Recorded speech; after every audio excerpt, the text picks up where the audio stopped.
Ah, ça fait du bien de pouvoir profiter de sa pause de midi pour faire un bon petit tour de vélo et surtout prendre l'air. Après une période de repos, il est l'heure de retourner à l'entraînement pour préparer la saison prochaine. Malgré tout, l'hiver commence à arriver, le froid s'installe sur l'ensemble du territoire, les jours diminuent, donc c'est compliqué de se motiver pour continuer à rouler. Rouler en hiver peut être une expérience incroyable à condition d'être bien préparé. Aujourd'hui dans cette vidéo, je vous livre mes astuces pour une bonne préparation hivernale, même quand il fait froid et même quand les jours diminuent. Allez, vous êtes prêts? C'est parti!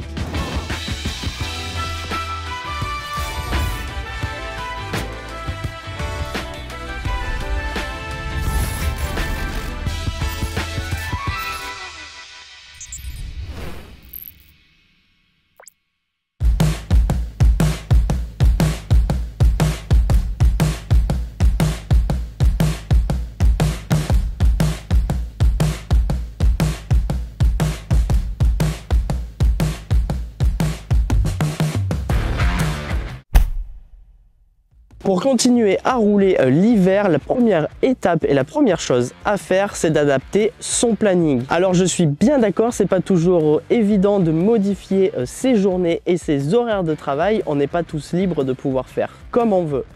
Malgré tout, on a généralement des horaires qui sont fixes et entre ces horaires fixes, on a toujours des trous.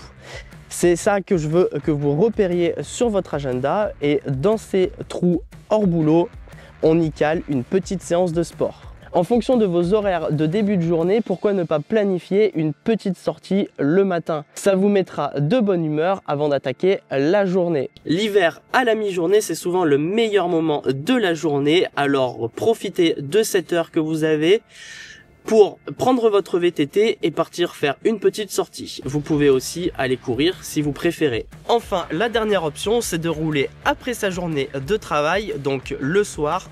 Là, généralement, il va faire nuit, donc prévoyez un bon éclairage pour rouler en toute sécurité.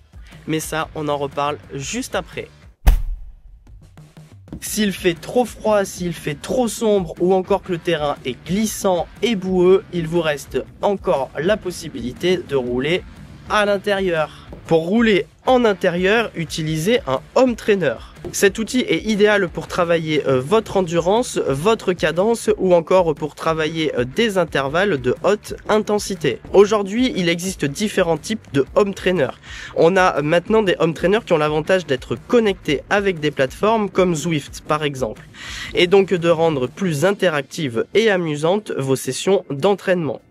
Des séances d'entraînement seront directement disponibles sur la plateforme et vous pourrez vous mesurer à d'autres cyclistes sur des courses virtuelles. Attention, pensez à bien vous hydrater si vous réalisez des séances sur home trainer. Si vous n'avez pas de home trainer, vous pouvez profiter de l'hiver pour faire du travail spécifique. Et j'entends par travail spécifique du renforcement musculaire. Sur le VTT, c'est important d'être gainé aussi bien du bas du corps que du haut du corps. Profitez de ce temps-là pour vous exercer. Vous avez la possibilité de le faire à la salle de sport ou à la maison avec ou sans matériel. Faites des squats, des fentes ou encore du gainage. Si vous avez un peu plus de matériel, par exemple des haltères, prenez-les pour les squats, les fentes ou encore vous pouvez travailler les avant-bras, les biceps, les triceps, les épaules. Ces exercices renforceront l'ensemble des groupes musculaires de votre corps et vous permettra d'améliorer votre puissance, une meilleure tenue du vélo une fois sur le terrain.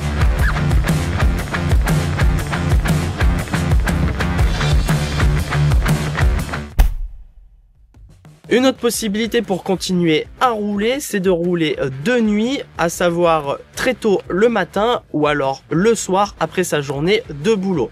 Attention, si vous faites ça, ayez un très bon équipement. Utilisez des éclairages avant et arrière. Pour l'avant, je vous conseille d'utiliser deux éclairages d'au moins 800 lumens et à l'arrière, un petit éclairage rouge sur le tube de selle vous permettra d'être vu. D'ailleurs, on a fait une petite vidéo pour vous expliquer comment bien réussir votre première randonnée de nuit. Elle est juste là, allez la voir. N'oubliez pas, si vous roulez lorsque la visibilité est réduite, de porter des vêtements avec des bandes réfléchissantes. Ça augmentera votre visibilité. Enfin, lorsque vous roulez de nuit, privilégiez les sentiers pas trop techniques que vous connaissez afin de ne pas vous mettre en danger. L'hiver est une bonne période pour miser sur des entraînements courts mais intenses. On va notamment pouvoir travailler des séances d'intervalle qui vont permettre de développer son cardio avec des sessions de fractionnés. Par exemple, alterner entre 2 minutes d'effort intense et 2 minutes de récupération sur 30 minutes. N'oubliez pas, avant de débuter ce fractionné, de bien vous échauffer. Ciblez environ 15 minutes d'échauffement. Et à la fin de votre séance, n'oubliez pas de prendre 10 minutes de retour au calme en pédalant tranquillement. Ça vous permettra déjà de débuter votre récupération. Il est également possible de faire ce travail d'intervalle avec votre VTT, mais sur la route. Lorsqu'on n'a pas beaucoup de temps pour sortir, je vous conseille de prendre des passages qui sont techniques et de les travailler. Par exemple, repérer une montée technique. Quand on a peu de temps, on prend 1 heure sur cette montée, on la répète plusieurs fois, ça va développer notre technique et ça développera aussi votre puissance.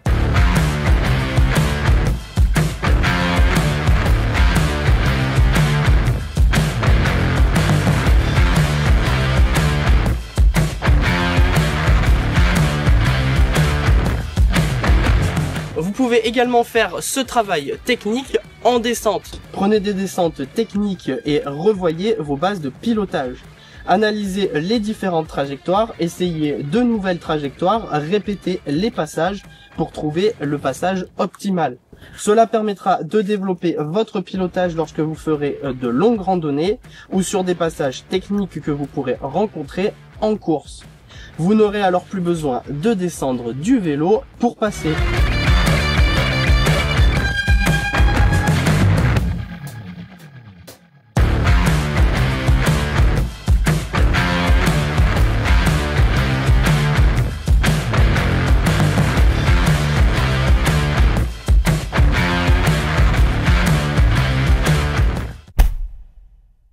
En hiver, la motivation peut parfois manquer.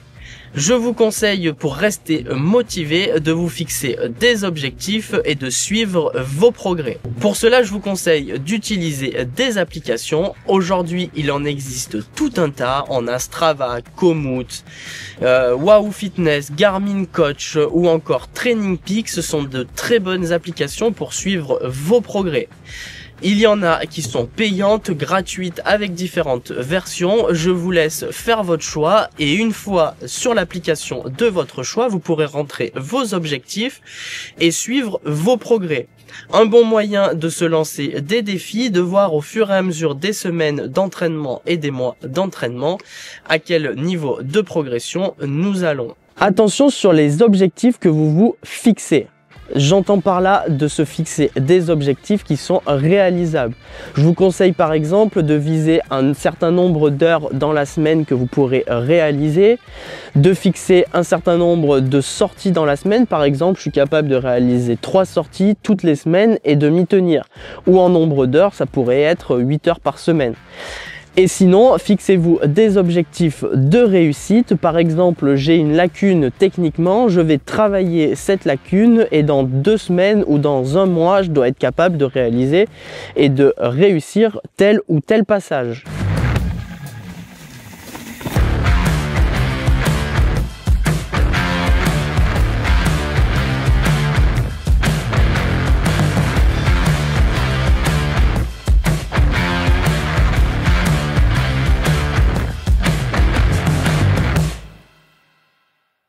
Rouler en hiver quand il fait froid et quand les jours diminuent peut être un vrai défi.